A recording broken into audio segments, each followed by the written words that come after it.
श्री राम जी भी उनके साथ नहीं है, गारंटी दे रहा हूं मैं। क्यों? श्री राम जी भी सोच रहे होंगे, हाय रे इंसान, तूने मेरे को मजाक बना दिया कि साले तू का एमसीडी का चुनाव लड़ने जाए या प्रधानमंत्री का, तू मेरा मजाक उड़ाता है, मुझे साथ लेके चलता है। अबे मैं भगवान हूँ, तू मेरा मजाक क्यों बना रहा है? भैया इनके साथ कोई भगवान नहीं है, इनका बंटा धार होने वाला है, इनका बहुत बुरा हाल होने वाला है, जनता इन्हें भगा भगा के मारेगी।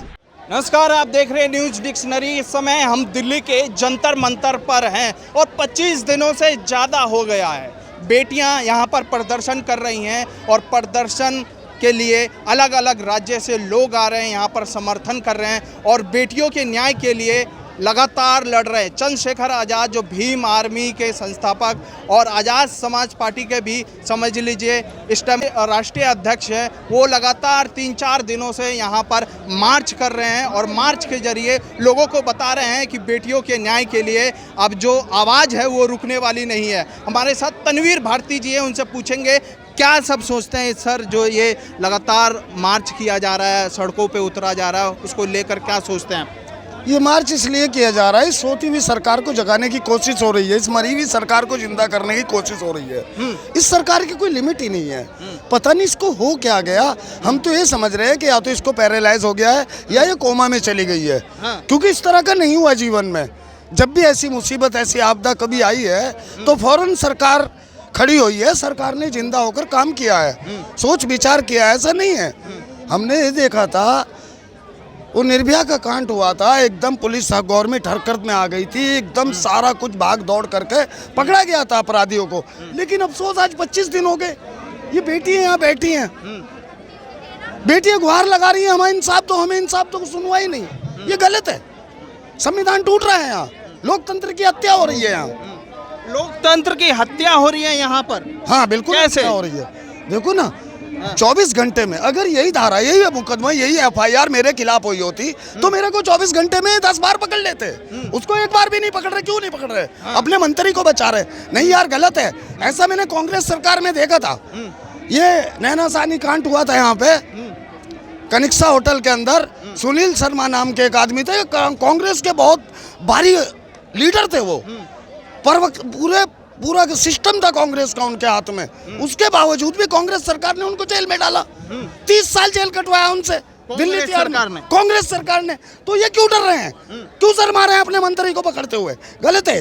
क्या लग रहा है बाहुबली छवि होने के कारण उस पर कार्रवाई नहीं हो पा रही है क्या? सरकार घबरा रही है।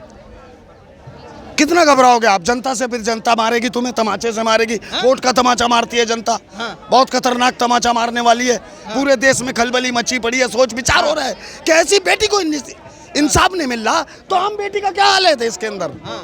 आज कहीं भी बेटी सुरक्षित नहीं है, इनको सुरक्षा मिलना, आम बेटी को सुरक्षा मिलना होगा। बीजेपी वाले बोलते सबसे ज्यादा सुरक्षित बेटी और महिला बीजेपी के राज में। नहीं, झूठ बोल रहे हैं, ये झूठ बोल रहे हैं, गलत बोल रहे हैं। देखो, ये बेटी का सम्मान का मामला है।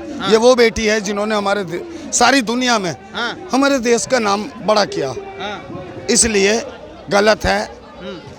इनको न्याय मिलना चाहिए, उसकी गिरफ्तारी होनी चाहिए, उसको गिरफ्तार करो। जितना आप उसको बचाओगे ना, उतने ही फंसते चले जाओगे। और 2024 अभी आ रहा है, जनता तुम्हें मारेगी, बहुत बुरी तरह मारेगी।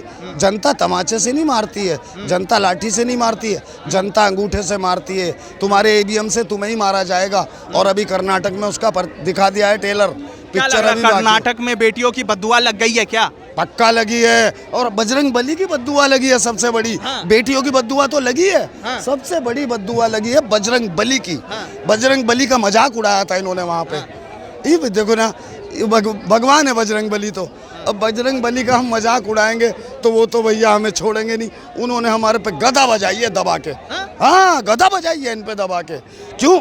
कि आप देखो, भगवान से मजाक कर रहे हो, हर बात को धर्म में ले जा रहे हो।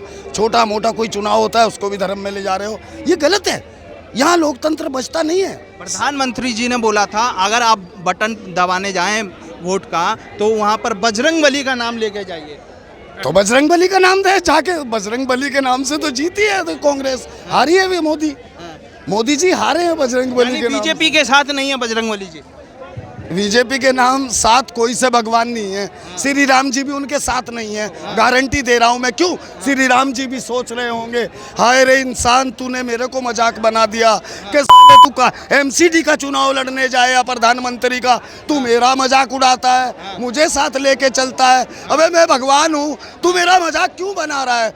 भैया इनके साथ कोई भगवान नहीं है, इनका बंटा धार होने वाला है, इनका बहुत बुरा हाल होने वाला है। जनता इन्हें भगा भगा के मारेगी, जनता इन्हें भगा भगा के मारेगी, ये किसी के भी नहीं है। देखो ये अपने उस पे 40 फौजी मरवा देते हैं, अपने फायदे के लिए, अपनी सरकार बनाने के लिए सर्जिकल स्ट्राइक कर देते हैं। फर्जिकल स्ट्राइक 40 सैनिक मरवा देते हैं, जबकि हमारे सूत्रों को पता लग चुका था कि जी हमारे सैनिकों को ऊपर से जाना है, हवाई सर्विस से जाना है, पता लग चुका था ना, फिर क्यों उनको नीचे को भेजा गया? ये जुल्म है ना। यानी कि हम कितनी गंदी राजनीति कर रहे हैं, फौजी पे हम राजनीति कर रहे हैं, किसान पे हम राजनीति कर रहे हैं, बेटियों पे हम राजनीति कर रहे हैं, कितने घटिया लोग हैं यार। नहीं भाई नहीं। अच्छा, यहाँ पे बताया जा रहा है ये जो महिलाएं प्रदर्शन कर रही हैं और इसमें तमाम पार्टियां के लोग आ रहे हैं, तो सवाल उठता है कि ये भी तो राजनीति के कुछ लक्षण लग रहे हैं। नहीं, अभी मेरे को ले लो, मैंने 30 साल कांग्रेस का झंडा उठाया, ध्यान से समझना, समाज सेवा में रहा हूँ, एक गरीब आदमी हूँ, सदा पैदल चला हूँ, आज भी पैदल चल रहा हूँ। मुझे किसी की क्या राजनीति करनी? हाँ, मुझे अपराध के और नशे के खिलाफ बोलने की आदत है, वो मैं बोलता रहूँगा। नशे और अपराध के खिलाफ बोलने की आदत है, वो मैं बोलता रहूँगा। 30 सालों से दिल्ली के अंदर नशे और अपराध के खिलाफ बोल रहा हूँ। तो जानते हो सरकारी अफसर लोग, टीचर लोग मेरे साथ क्या करते हैं? मेरे बच्चे का 9वीं के स्कूल में, दिल्ली सरकार का स्कूल है, नाम काट दिया, चीटिंग के साथ नाम काटा है। मेरे बच्चे को बोला, मेरे से बोला बुला के कि तुम्हारे बच्चे की तबीयत खराब है, दवाई करके ले आओ, और एक पर्चे पे मेरे से साइन करा लिए और फिर मेरे को आउट ऑफ स्टेट लिख के दे दिया। मेरे को पागल बना रखा है। 15 दिन से मारा फिर रहा हूँ, वरना वो सारा टाइम मैं इन बेटियों के समर्थन में यहीं देता। मजबूर होकर मुझे इसके लिए मारा फिर रहा हूँ, ये सजाएं दी जाती हैं। मेरा रिक्शा उठवा लिया था इस मोदी सरकार ने अपने गुर्गों को भेजकर, जो नशा और अपराध करते हैं। नहीं, मैं किसी पार्टी से कोई सिस्टम नहीं, बेबले एकदम आम आदमी हूँ, एकदम आम आदमी हूँ, मेरे और गरीब आदमी हूँ, 15,000 का मजदूर हूँ। मेरा किसी से कोई लेना देना नहीं, ना मैं राजनीति करने आ रहा हूँ। मैं बेटी वाला हूँ, मेरा जमीर जिंदा है, मेरे अंदर खुददारी है। मेरे बड़ों ने इस देश को आज़ाद कराने के लिए कुर्बानियाँ दी थी। मेरे दादा ने छाती पे गोली खाई थी, उनका जिला सहारनपुर होता था, कस्बा मनियारान रामपुर होता था, और गांव होता था उमरी चकवाली। मेरे दादा ने सीने पे गोली खाई थी देश को आज़ादी के देने को लिए। इसलिए मैं भी नशे और अपराध के खिलाफ बोल रहा हूँ 30 सालों से, और जुल्म सहन कर रहा हूँ। 10 मुकदमे भी मेरे पे लगा दिए थे एक बार अपराध के खिलाफ बोलते बोलते, उसके बावजूद भी आप लगातार जो अन्याय होता है उसके खिलाफ बोलता रहता हूँ। यानी सरदारों के साथ 84 कांड हुआ था, उसका भी मैंने आंदोलन किया था यहाँ जंतर मंतर पे बैठ के। उसके बाद मैंने कभी कोई आंदोलन नहीं करा कहीं भी।